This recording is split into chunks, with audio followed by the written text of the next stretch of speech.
Hey, girl. Hey, girl. How you been? Oh, mixed bag, but good.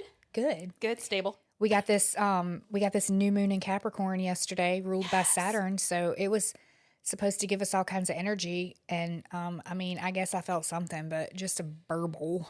Not what I was expecting. Yeah, I like the burble. You like the burble? Yeah, I got that kind of the burble in the middle of the night. And then during the day, I was like, okay, I kind of feel like I'm spinning my wheels in place. Yeah. And not really sure. Yeah.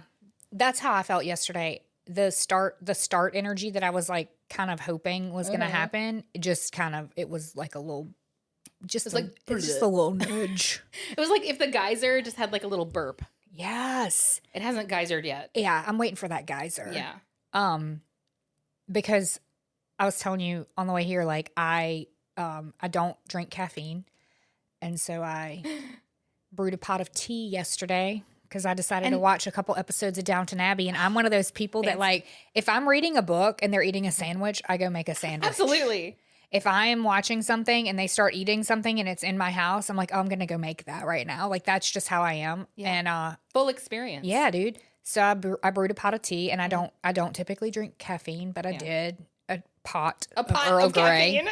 And then we had some leftover oat milk lattes from our camping trip. Right.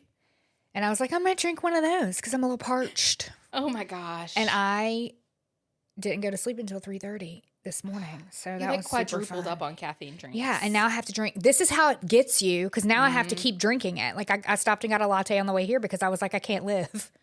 This is how it sucks you in. And I was just thinking about like all of the people in line at Starbucks all the time, that it's like we're all addicted to caffeine. Like you got to caffeinate to like live in the world almost. So yeah, I love this intro because it's so applicable to the topic at hand, because it's all really about addiction. Yes, girl. What I was going to say, like the way that I wanted to kind of roll into this is that we talked about on the last episode, we talked about that we were getting, our next episode was going to be about relationships. And then we recorded that episode, and your audio went out somehow. Blessedly. Yeah, Blessedly, in between episodes. and it wasn't very good. It was so cool though, because you were like, I wasn't crazy about that. I wasn't crazy about how that landed, and that's not what I wanted to say and how I wanted to say it. I wanted to be meaner. I'm just kidding. Yeah.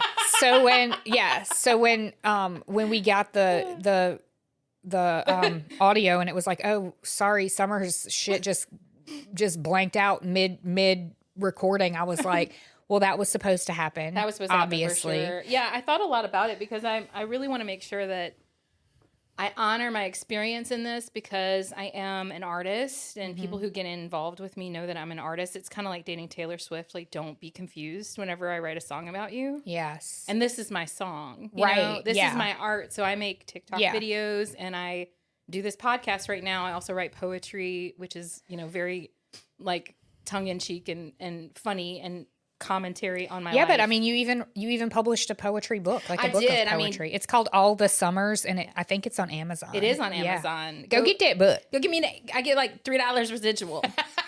I need that cash. Or you can bypass it and just come to our Patreon. Yeah, be like, I want a book. Yeah.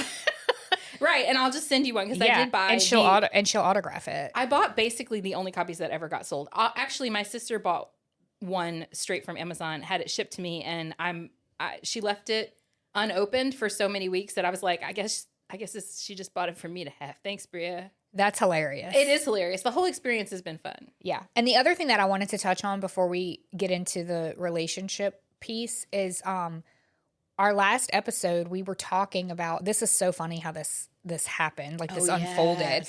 We were talking about how you were in it at work, and since then, do you want to talk about your your realization, and that we were like all spun up for like nothing? Yes.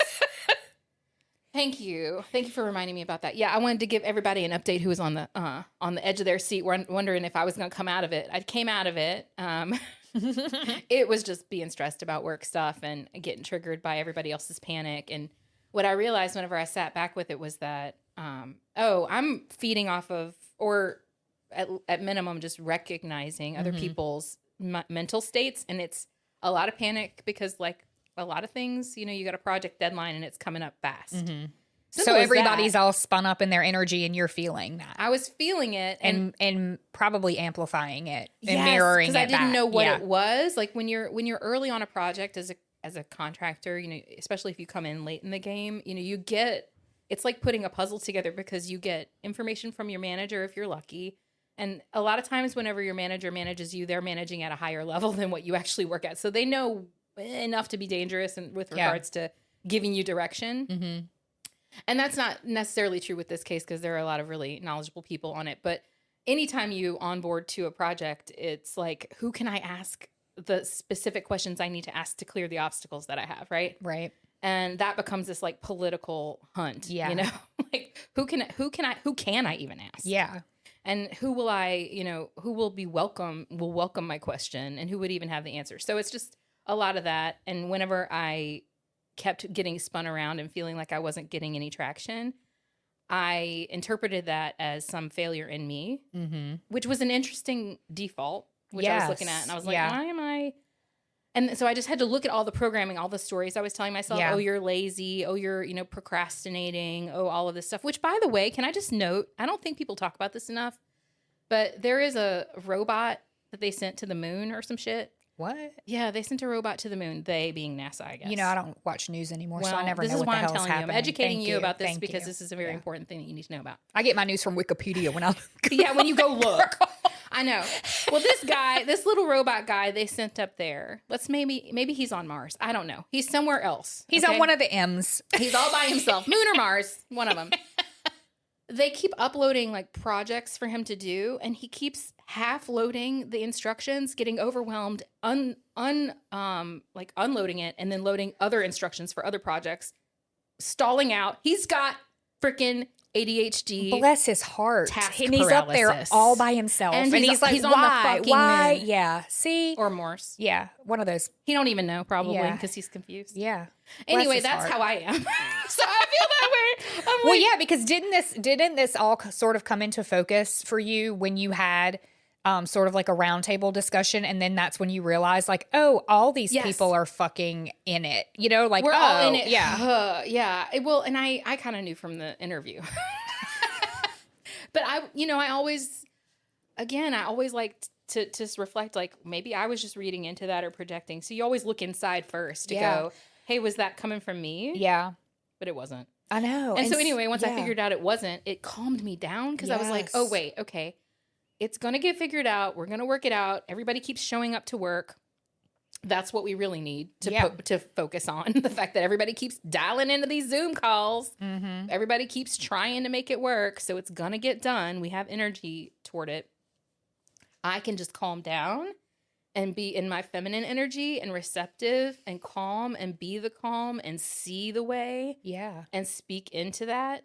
And in the last couple of days, it has helped me tremendously. Well, because you flipped from a place of I don't want to say like victim mentality, because I don't think that's what it was, but you have maybe not like intentionally, that looking at it through that lens empowered you. Yes. And that's why you were able to pop back out of it.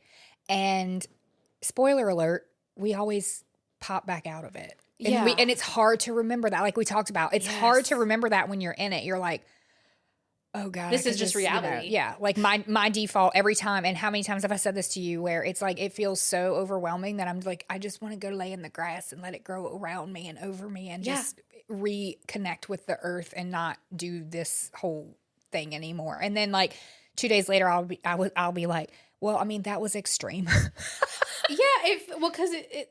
Remember the other image we were talking about was, I feel like, you know, when you go to the carnival and you get on those swing rides, where they just like, spin you're you around, sitting next to someone hanging from a swing, and like they swing and you out. swing out, yeah. And do you know that was the first ride that we rode together that I remember at the Strawberry Festival? Yes. Oh, I love we waited in that. line. Yeah, I think I got you in trouble because some girls from school, and you know, you were a grade above me, and some girls that were in your class or knew you, acquaintances, I could tell they weren't your friends because they basically just were like, hey, Summer, can we cut you in line? And you're like, sure. And we were with your dad. And I was like, Summer just let those girls cut us in line. and you probably got in trouble. I think he might have fussed at you a little bit, but I just was like, why would you do that? Those girls don't even, they're not even your friends. But anyway, yeah, then we got on the cool ass swing ride and everything was fine. And then we went and got hamburgers, then we watched a band. We didn't bring a blanket or anything. So like your dad was like, hey, randos, can my kids sit on this blanket? And they were like, all right. So we did sit on. But I mean, it's such a like hometown festival. I'm sure it was fine. Well, back then it was. Yeah. Now it's like a freaking gargantuan monstrosity. I don't go anymore at all. Yeah. That's hilarious. Yeah. And that was our first carnival ride together. So it's so funny that's the image that comes to mind. But the image that's coming to mind, first of all, my dad probably just said like, why'd you do that, Summer? Mm-hmm. Summer Rae? You know? And I was like, oh, no, Dad, because they asked. Because I want those people to be nice to me. Yeah, if someone asks, I just hand it to them. If someone walks up to me and says, hey, can I have, can I go on a date with you, or can I, you want to get married? I'd probably be like, Oh my God, do you know who? Sure. You know who? Speaking of relationships. I know. You know why you and Jude Wilson got along so well together? Because you're exactly alike in that. Yes. I remember we were at some sort Golden of like Retriever energy, we were at like some sort of solo and ensemble festival or something, and we were in Baton Rouge. We were on LSU's campus, so it had to be solo ensemble. And I thought you were going to say we're on LSD, but I was like, no, we weren't. No, we weren't there yet in high school. Yeah, but we went to McDonald's on campus, and I think it was my senior year, so I don't think you were there. But we went to McDonald's on campus or near campus or whatever. And, I got my quarter pounder with cheese meal. Yeah, girl. Because that's what I always got. And some lady, like, well-dressed, well-spoken, Yeah. like college-age woman comes up and she's like, are you going to eat those fries? They were mine, my fries. And I was just like, what is happening? Like, and before I can even react at all, Jude Wilson says, oh yeah, you can have them. She's not going to eat them. And I'm like, I always eat the fries. See, this is why we need you. Me and Jude. I know. And it ended up being, this is so hilarious. It ended up being an experiment in their either sociology or psychology class. I think it was a sociology class, because they had another student who was dressed like a homeless person. And they wanted to see like how people reacted. And I'm pretty sure that the chick who was nicely dressed got more fries than the guy who obviously, by looks alone, needed the fries. Right. And I don't think people were as willing to give him the fries. But ooh, this is so juicy. Yeah. But then she didn't. But then she was like, I don't really want your fries. They explained the experiment or whatever. But she after was like, the fact, you were like, good, because I didn't want to give them to you. And after the fact, I was like, why would you say yes? And he's like, well, she asked. And I'm like, right. And then it was, first of all, it was my decision whether or not to give them to her. But also, like, we had no other information. Just some rando that was like, can I have your fries? And you're just like, take everything I have. Man, I'm sure she wrote a paper about that. I know, right? So anyway, it just occurred to me while you're like listening to you say this, that y'all have like that whole energy, like, take everything I own. Well, please. And you know how I like to diagnose people, but with all my degrees in learning, but I feel like there's probably some neurodivergence alive and well in our lovely choir teacher. Yeah, and I think that is probably if you did just if you just looked at the numbers, I think that there's probably a high degree of neurodivergency in the arts, because that's where we go. Absolutely. Well, I say we, obviously. I know. I'm your neurotypical you're friend. Adopted. You're but adopted into the club. Yeah, but I think that's why it is. And I think that having been exposed to that in the arts is why I'm just so, like, live and let live, and you do you, and I don't care, and however, whatever floats your boat, like, and I wish everybody had exposure to that early enough in life that they could see, like, oh, people are different. People have different ways of processing emotion and information, and we should just all kind of like vibe together, however that looks, instead of it being like, you're different, so we're gonna peck you to death. Fucking seriously, cracking the whip. Yeah, like we're all rowing the boat, and somebody gets out of line. I mean, just like we over police each other, but whatever, So, Whatever. how do you want to get into this relationship talk? Because I am first of all, I'm super excited to hear it. And I think that, and I could be totally wrong, but I think that there was an element of, I don't want to say like guilt or shame, because those are really heavy emotions. And I don't know sort of what I was feeling, but it was, I don't think you were, I don't think that you, I think that the reason the mic cut out on you is because it knew you were full of shit last time. I was full of shit last time because I was really you were trying to couch it as like, yes, oh, let's peace just and give love. you like, yes, I know, and girl. like, yeah, and it's more. Sometimes I buy my own bullshit, and sometimes I really don't. You know what I mean? And it's just a journey. Every day I'm like, am I gonna buy on this bullshit or not? So but that mic was like, bitch, you lying. You lying. And it just cut her off. Unplug it. So now we get the real deal. Well, and it's good because I needed a little bit more time with it. Yes, you did. Because okay, so here's the deal, folks. I am a late realized autistic woman with ADHD as well. I mean, I don't, there's not like a blood test yet, which is so funny because there should be like there should be like a urine test. Like if you have a ton of DMT in your urine, like you're probably autistic. Yeah. And like, congratulations. And also there's nothing that we can do for you. There's no medicine. Yeah. So like good luck and happy raw dogging life and making your own accommodations for yourself, essentially. So this is the frame through which I'm understanding myself. And that's only been something that I've used to understand my experience for the last 2 years. And it's been slow coming on. Like at first, whenever I kind of started to realize it, I thought, that's probably not me because I'm, oh, sorry. I could have handed you a tissue. Poor girl. She had to like, we have to like crawl in and out from behind her. We get behind these mics like animated pretzels. It's hilarious. It's the only exercise I do. But anyway. Sorry, I could have asked you that, but I didn't want to interrupt you. Oh, no, that's okay. Well, it's fine. I was just rambling anyway. But so at first, whenever I realized the autism thing was maybe likely possibly what was going on inside my head, I just thought, no, it almost felt too good to be true from the point of view of having a concise explanation for the weirdness that is me. Mm-hmm.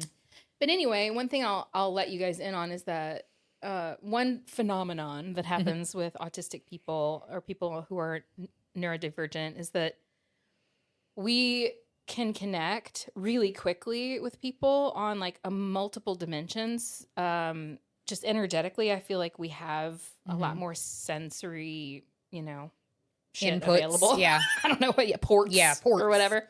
And so energetic ports. And so I've always been a lot, like we talked about this before, and I don't know if it was on the audio that got cut off, but we talked a lot about how my method in my relationships has always been to go full in, like no holds barred, literally. Just like whatever I have, you have access to, whether it's my time, my energy, my resources, my future ideation, my imagination, whatever, my contacts, my network, like whatever, baby, get in here and just like root around, find what you want, And I like that about myself because I like being, an open golden retriever energy a lot of the time. Don't forget, dogs do bite, and golden retrievers have a high bite radius. So, like, just know that you've been warned. We do bite. But the come on initially is really like it's like drugs. It's like that initial getting into a relationship with someone that I know a lot of the people in like the poly community call it like new relationship energy, and the reason and they abbreviate it to NRE because we kind of have to have a way to talk about this crazy influx of like oxytocin and endorphins and dopamine that you get when you're newly infatuated with someone. It's like, it's when you incredible. First meet someone that you're attracted to, it's like every day is Christmas for a while. Oh my gosh. You're just opening up presents just left and right. And the presents, it's crazy because you just said that and I realized the presents that I was opening were me. Yes. And I was showing my partner, or in this case, partners. Finna talk about that. We're going to talk about the Throuple trouble finally. I'm getting a chance to be myself for these people And I enjoy that. I enjoy being generous. I enjoy, I enjoy the love bombing process, even though I know it's got a bad rap, and rightfully so. I don't plan to do that in the future, but it's been my method to like full on avalanche people with my love and my affection, and people get high. We get high off of that. It's not a one-way street. It's both ways when you're in a highly addictive response to a new relationship. Yeah. And anyway, so I just want to normalize that. I think that's a totally normal thing about dating even. I don't think that neurodivergents are special in this regard. Mm-mm. We just have a tendency and a capacity to feel these extreme emotions in these new relationships that is dangerous, because what happens is we project all of our own qualities. This is going to sound like something you've heard a million times, but we have to repeat it so that we really internalize it and know it. And I mean for myself, but we project our qualities on the people that we're in a relationship with. Mm-hmm. And they're just the screen. They're the mirror of us being that way. Yeah. Right. And this is where we also have to learn how to hold paradox, because it's true and it's not true. Right. So, because if you looked a little closer and you actually paid attention to people's behavior, you would see that it doesn't match the projection that you're giving. I mean, girl, and the mental gymnastics that I go through to rationalize that are Herculean. Like, I am a professional at this. Like, you can, I mean, when I'm in my story about somebody, girl. Well, and I think because you're highly skilled emotionally. And so I think that there's a lot of dexterity there where you can influence that person based on your experience to react or respond in a way that then props up what you're the narrative that you're writing. Like, you can get them you can get them to actually behave that way and say the things that you're like, I just need this. But we've talked about that before too, because you give away your keys. Like, you give away keys to you early on. I'm like, hey, you want to fuck me up? This is how you're going to fuck me up. You're going to fuck me up with money. You're going to fuck me up with being, dickmatized or whatever. I ain't even scared to say that, because that's the truth. And we got to face it. Yeah. And it's just. Yeah. Like, I'm going to tell you what's happened to me and how it got to me, so that in case you need these, like, I'm giving you this tool, I'm handing you this toolbox.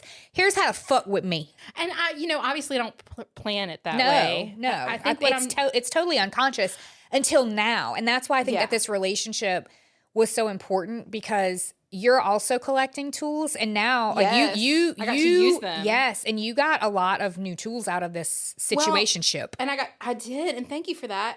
For reminding me of that, because I was just remembering, and I don't think I told you since we brought up my book of poetry. One of the tests, quote unquote, not really, but like kind of, that I give anybody that I'm dating newly is I give them my book of poetry, because it's you have to go buy it on Amazon. I'm just kidding. To see what I mean. I'm just kidding. Yeah. Or DM me and I'll send you one of the 20 copies that I bought. But it's just like a little poetry book, little pamphlet almost book, not very long, with some settings of my tongue-in-cheek Twitter poems, side by side with a screenshot from Twitter. It was an experiment. It's an art. It's like a little art project. I love it too. Yeah. It was an expression of where I was at the time. But anyway, I give it to these people, right? Mm-hmm. To gauge their response or whatever. These motherfuckers. Not both of them, because one of them kept his mouth shut. Okay, well, this is where I should set the stage. Who are we talking about here? Set the stage, girl. Why am I playing so coy? Listen, be an artiste. Listen, as you are. So now I know everybody loves the show Friends, right? Mm-hmm. So just so it's easy, I'm gonna name these two folks, Phoebe and Ross. Okay, hells yeah. So Phoebe and Ross we're a couple. Long term couple, decades long couple, contemporaries of mine, let's call it, who I grew up with. Well, not both of them, just one of them, right? You just grew up with Phoebe. I just grew up with Phoebe. Phoebe was my best friend. Mm-hmm. One of my best friends, not like you, girl, not like the long term best friends. This is where I get fucked up, because I start to think I conflate, and this is something too to watch out in yourself if you are on our fractal. because we do this. I conflated having known Phoebe for a long time with her being like a safe person. Yes. Even though she was not a safe person. She was never a safe person. When you were friends with her decades ago. And No. that's what's so I mean, it is funny. I'm not gonna lie to you. You know, I laugh at you sometimes because you laugh at me. The plot. We laugh at each other, and that's why we're still friends. Yes. Because it's like you this is how you like project onto people, because you're like, well, I have grown immensely, immeasurably in the 2.5 decades since I've been in this person's orbit, you know? So I'm going to assume that she has done the same work and healing that I have done, and I'm going to meet her on that level. Yeah. And I don't know a person that would be like immediately like, oh girl, no, I'm sorry. I'm not on your level. I've not done any healing or growth really. I'm just trying to survive over here. Yeah. I'm deeply wounded, and I'm going to play that out while you are like on this whole other fractal. Yeah. While You walk in with this just deep sense of trust, and you're just like, I'm sure we're on about, you know, like, and that's the last time I do that. Yeah. Cause it's the benefit of the doubt. It's the benefit of the doubt thing. Yeah. And the only problem with that, there's lots of problems with that, but the main problem with that is that it requires no evidence, right? Because if you're good at giving excuses to others on their bad behavior, then giving people the benefit of the doubt is going to screw you every time, because you're going to say to yourself, oh, they're trustworthy. And then anytime they behave outside of that definition in your mind, you just excuse it and say it's but I already know they're exception. trustworthy. But I already know that they're so you're just reinforcing your own belief without taking into account the new evidence. So that's the hard thing to do, because then you have to like recognize that you lied to yourself, recognize the situation you're in at the time. Anyway, let me not jump ahead too far. Yeah. Go ahead and continue to set the stage. I'm sorry I interrupted you. No, that was a good clarification. So with Phoebe and I were good friends, best friends, and we met in church. She was older than me, a couple years older than me, and kind of took me under her wing. You know, she was the neurotypical to my neurodivergent partnership back in the day. And she knew how to navigate the world, and I was really like trying to take notes. Do you know what I mean? Because I've been always a little bit like flailing, like, wait, what are we supposed to be doing here? Wait, what's the goal? So I appreciated the friendship for that reason, but we ended up stopping hanging out whenever I was in college, because whenever I came out as a lesbian, which that designation has changed over time. Now I'm just celibate and leave me alone. Don't call me. My sexuality is don't call me. She rejected me and said, you know, all the church you're stuff. going to hell. And, you know. Because we were in the cult together. Anyway, so that ended that on a regular basis. And I went off to have other friends and live my life. And when Tommy passed away in May of last year, I think she had been following my social media, like my TikToks and stuff. And I posted kind of a vulnerable TikTok, this should have been my other clue. Yeah. Oh yeah, girl. Because it's vulnerable, it's like fucking chum in the water, and the sharks start to circle. Yeah. This is so. And I look forward to a day where we can be vulnerable and transparent, and just relate to that in each other, and not have this thing where it's like, oh, that person is a free fucking meal. Right. Yeah. So because I posted this vulnerable TikTok, longer TikTok, where I was just kind of thinking out loud about my process of how I was kind of rejecting myself already in the short relationship that I had with Tommy, where I was going to like grow my hair out and like be more feminine presenting and like try to do performative thinness again for, you know, the millionth time. And I was like gearing up towards that. And then he passed away, and it felt to me like a reset. Like I could look back again, break down all the scaffolding that I had built, you know, towards this like new I think end. you cut your hair within like 2 days of that. Yeah. Because I just want my hair short. You know, it's like I want it short. Yeah. But I was willing to compromise on my own presentation for on your my personal boyfriend, sovereignty. for my personal sovereignty for him. And you know, that's whatever it was. It would have been whatever it would have been. But anyway, in the TikTok video that I made that Phoebe responded to, that ultimately led to us getting together. But the video was about me unpacking all of that and talking about how I was just kind of like let myself go from one point of view for a little while. Just be like a little, you know, because I keep trying to call in the crone. I know I'm only 46. I can't explain it. We'll have to talk about this later. I need therapy. Anyway. Yeah. So. Bitch, you in therapy. I am. I know. I need to talk to my therapist about this. But he's a white man. He don't know. Yeah. He doesn't know the call of the crone. Do you know what I mean? There's he like does something not. to be said. Yeah, he does not. For the relaxing of all sexual signaling. Yeah. It's just, that's what it is. I just like don't want to be seen as a sexual being anymore, but I do, but I don't, but I do, but I don't. Yeah. Anyway, so that's what's going on. Yeah. So we'll figure it out. Yeah. I'll let you know. That'll be another episode. Yeah, that'll be guys. another episode. Anyway, so this was all kind of starting in my TikTok, and she commented on it, and we ended up, she's like, oh, because of course she did. Because of course she did. And she was like, yay, Summer feels like shit about herself. This is when I strike. I can feast on this for weeks. This bitch. She's off her game. And I was. So we got together. This was so shortly after Tommy died. Like, I don't even want to quantify. Like, it wasn't long. And I was in deep grief. And trauma. I was reeling. Phoebe asked me to dinner. We went to like an early dinner and then asked me back to her house. Now, was it just you and Phoebe at the dinner? Just me and Phoebe at dinner. Okay. And so background, I had known that Phoebe and Ross were poly, or at least they said they were in my DMs. They were performatively poly. Performatively poly. There you go. I love it. That's it. That's a t-shirt if there were one, everyone was one. But, so I knew that they were poly, that, you know, they had, you know, girlfriend, boyfriend, whatever, along the way over the past few years. And like the way they told it, like since basically the beginning, the whole time they had been doing that, but under the cover of darkness. Yeah. You know, which is fine. Whatever. They weren't open about it. But I had been posting on Facebook a few years ago about how I am theoretically poly. I am. Yeah, because you subscribe to the belief that monogamy is the biggest kink. Monogamy is weird, y'all. Like, if you want a submission and a dominance kink, like, can you keep it in your house? And you don't need to make it everybody's problem, right? Like, you don't need to, like, bureaucracy about it. That's gross. But anyway, I move on. But yeah, so I had posted about that.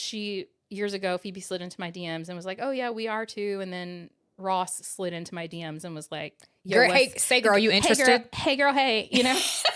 And I was like, I've never spoken to you before, but not obvious at all. This sequencing of events doesn't flag any weirdness or doesn't signal what you're trying to get at all. But yeah. Anyway, and that was several years ago. And I was in Dallas, and you know, they were wherever I don't guess I want to say where they were.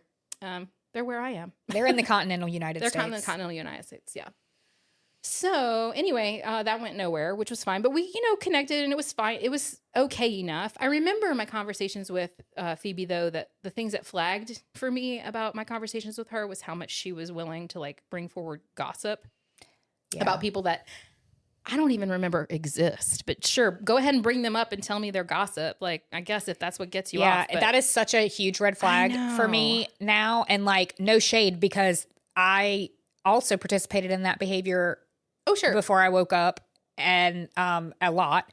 Yeah. And so now that's why I can recognize it, because I have forgiven that in myself, and I've like reintegrated that in myself. So now when I see it, I'm like, oh, remember where you were. Right. You know, remember your timeline when this was attractive to you, so that you can just ponder that, you know? Yeah. Look where you're at now. It's like being on the swing. The thing I never did finish the analogy about was the swings. Like, it feels to me like life is about being on those swing sets and like swinging out and getting a perspective on something that's a whole new perspective. And this was like my swing out on this relationship. Yes, you know, this round of what I'm about to tell y'all happened. I'm just gonna be very high level because I'm not trying to get any heat, but it did happen to me, so it's my story and I get to tell it. So yeah, absolutely.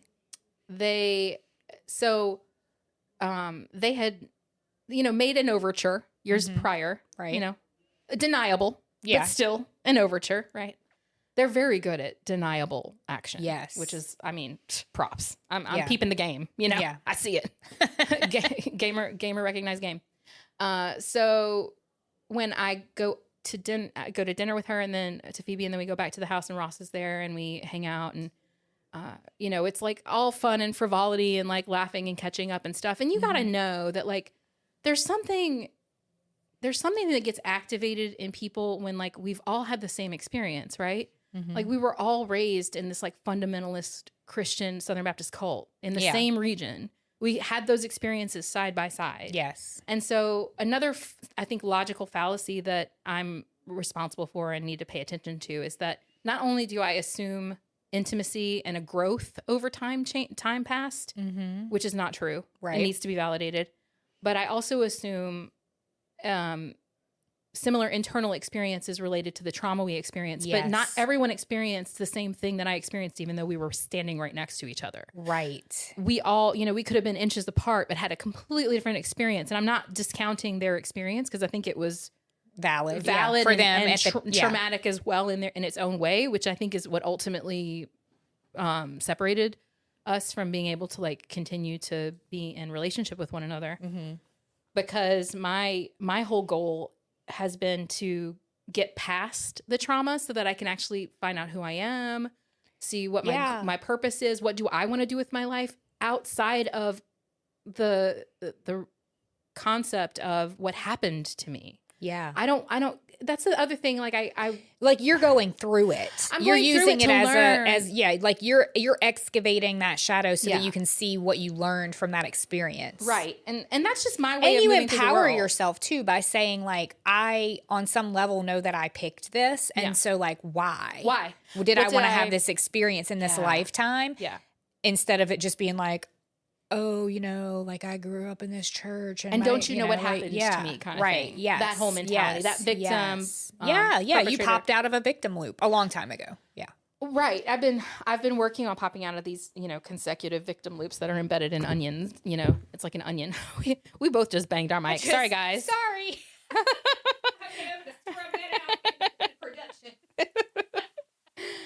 And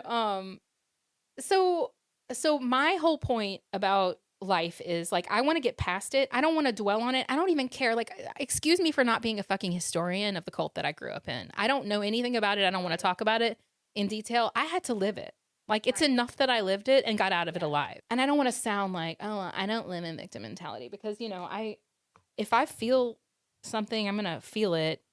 And I'm talking about this because I did feel like a victim in this in some ways, but I'm also looking at it from the point of view of like, what did I go in expecting? Right. What did I go in like giving away the game to? Like you said, like I come into new relationships or had come into new relationships like an addict, man. Like, especially because my boyfriend had just died. I mean, I keep forgetting to put this in the right context.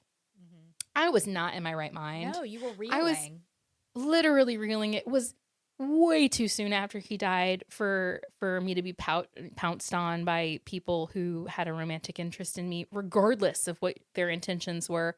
I mean, obviously, you guys, like I went because I was like, yeah, let's go hang out.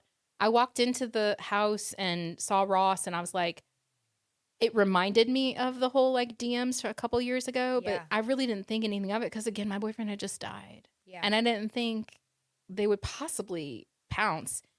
And I hear you thinking, even if they did, girl, you could have like made a choice, and I could have.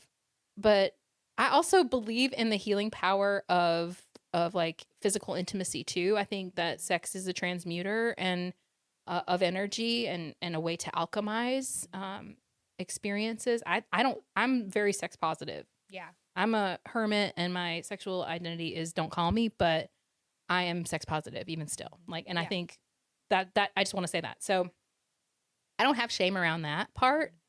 But there's something to be said for how you can get, you know, hypnotized into a way of thinking, especially me, because in my past experiences, because of the shame that I was raised with about having sex before marriage, I would, if I dated someone, you know, if they asked, I would say yes. Yeah.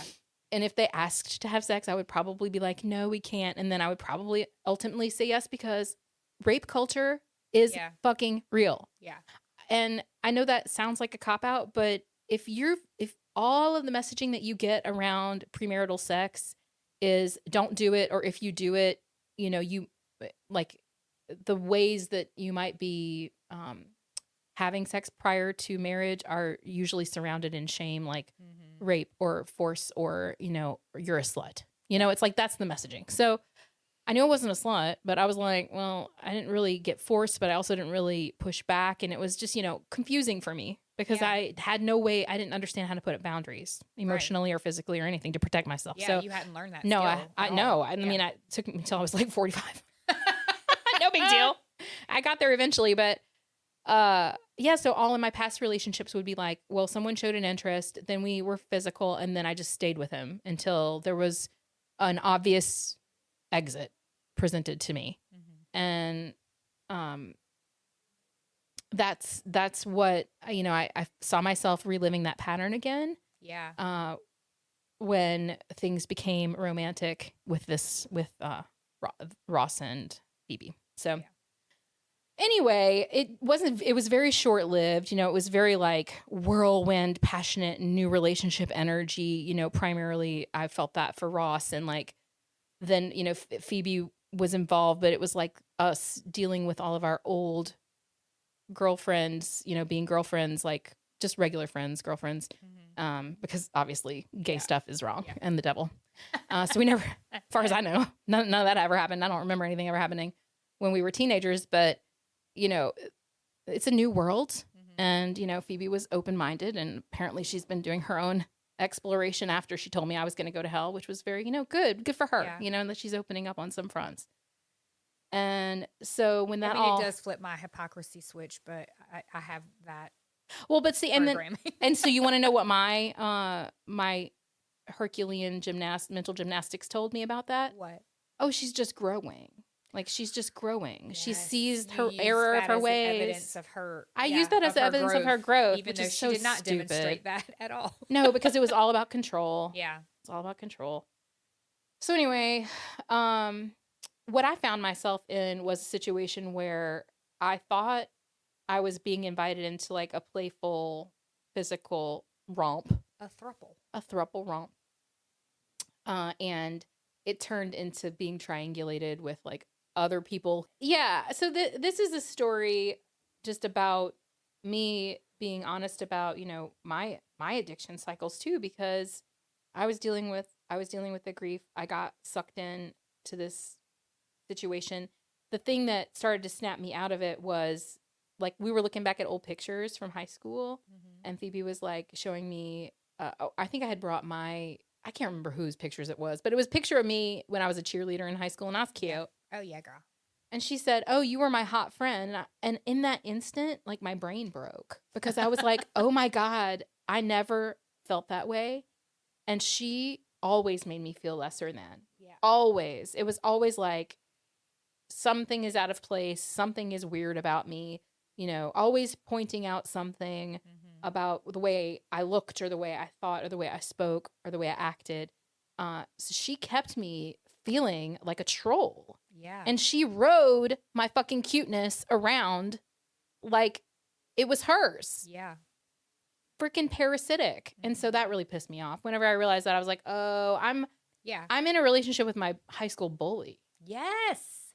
What the fuck am I doing here? And and then I got curious because again, it's like, you know, having is a condition, what is it? Having is a condition of wanting. Yeah. And like I said, I had a good time. You know, the problem with me is that, I mean, I do genuinely care about people. And if I get close to you, it's because I really love you and I really care about you and I see potential in you and I want to create beautiful things together. But it's just like when I was describing before, my problem was that I had named Phoebe and Ross X, Y, or Z, trustworthy or like safe. And I stopped looking, or I wasn't looking initially for evidence of that. I was only discounting all the evidence that didn't fit within that safe category. And Phoebe just wasn't safe for me. No. And you did recognize that early on. And I have, you know, we've talked about how much faster, like why this was a triumph was for how much faster you were Yeah. able to cycle through everything. Yeah. Whereas before it would take you literally years, Like, or several months to even recognize I need to get out of this. 100%. And not even being able to do that for well, yourself. no, but every relationship I've ever been in has been this. So, I mean, it's not a surprise. You can go look up who I was married to. Yeah. And like I said, don't ask them because I'm sure they got a different perspective on it. But my perspective is that, yeah, I was a little bit a cash cow for these folks, you know, and I was a good little worker and, you know, I'm real compliant. The ADHDer in me loves rules. Helped Ross. I'm helpful. Like super significantly with his career. Yeah. So, you know, I just realized I was trying to prove my worth. I was trying to prove my worth through my actions. I think It's that just old old programming shit. lit up in you. Yeah, girl. When you were already really vulnerable, and then reconnecting with someone who ran that fucking programming in you. Exactly. And that's like from a spiritual journey perspective super helpful to see that, oh, I still had this network alive in me of wanting to prove my worth to people, of not believing that I'm inherently worthy, even though I intellectually have been doing this work for so long, right? Your actions are always going to tell on you, man. Your actions are always going to tell on you. Yeah, because can we segue right now into the part 2, the finale of Tee it up, girl. Tee it up. Well, because okay, so like you went through this, 2-month process or whatever, Yeah. where you were in this throuple, right, and just navigating around the red flags until you were like, okay, game over. Like this is not going to work out, and then you really, I thought, beautifully and maturely dismounted. Yeah, you stuck the fucking landing. I stuck the landing. Okay, you did. I was like, damn, that was pretty suave. You know how you wrapped all of those loose ends up and tied a tidy little bow. Yeah, and, I was like, and I'm exited out. Stage Yeah, left. Yeah. And so, there was like a good few months in there where it was just like, and that was done. 4 months. You were still 4 months, and you were still processing some, but like I was standing on my own 2 feet. I was back on my square. 2 feet on your square, realizing that you stuck the dismount. Tidying up any little, things that still maybe were in your unconscious that you were still pulling forward, as we do. And then this motherfucker Ross. Gonna fucking try to like creep back in the back door. Listen, y'all, it's not even, and it wasn't even like stealthy or like creative or imaginative or persuasive. It was like the most vanilla bullshit. Like, hey, I just wanted to check on you, make sure you're okay. I'm like, bitch. Also, I know I hurt you, but you hurt me too. Oh, well, that too. Yeah, I forgot about that whole fucking old trope. Yeah. And it's just at this point I get to decide: do I want to be a grown up, or do I want to like throw down? And I don't know. I could tell the story both ways. You were in throwdown. I was a grow down. I was a grow down who throwed up. I was a grown up who threw down. There's our title. And that's our title. I was a grow down who threw it up. And that's basically what happened. I got triggered again because of the whole, blocked on all fronts, but then emailed. You cannot block an email. No. You can send it automatically to your deleted folder, but if you obsessively check your deleted folder like you do your inbox, it don't make no difference. They can still get to you. Right. And if your whole point about that is to try to protect yourself from being triggered into that response, that default response again, that sucks about email. I wish you could block people. But anyway, so for whatever it's worth, we started speaking again, and it didn't go anywhere. Like just you and Ross, though. Just me and Ross. Phoebe. No, God, no more Phoebe for me. And but Ross and I were corresponded a little bit. We even met up once. It was all very like, platonic, and loving, but like not nothing romantic happened. So that, which is appropriate because that's good. But I definitely felt like, okay, you called me back in. Now I'm going to tell you the truth of how I see things. And so I just kind of like let my truth flag fly. And I have some notes for myself about how that went down, because I did get in my feels and I did say some things that probably weren't necessary and certainly were not something that he was willing or ready to hear. And you know how it goes. Sometimes you got to break things on your way out. Yeah, yeah. I felt a little bit like that. Yeah. So anyway, now I'm on the other side of that. Wait, you missed a huge Did I miss a huge thing? I always do miss the huge things. You got to remind me. I want you tell me again, because I love it. At what point, like, what finally tipped you over into full out, and I'm fucking done? Tell me that little piece of information. Do you remember what it was? Because now I'm like, oh yeah, girl, it was that you downloaded Tinder. Oh right, and he was active. It was like people. He imported in like from her fucking contacts, and it was like, and he's active. And this motherfucker Ross. This motherfucker Ross been here on the Tinder the whole time. And like, and couldn't even. Yeah.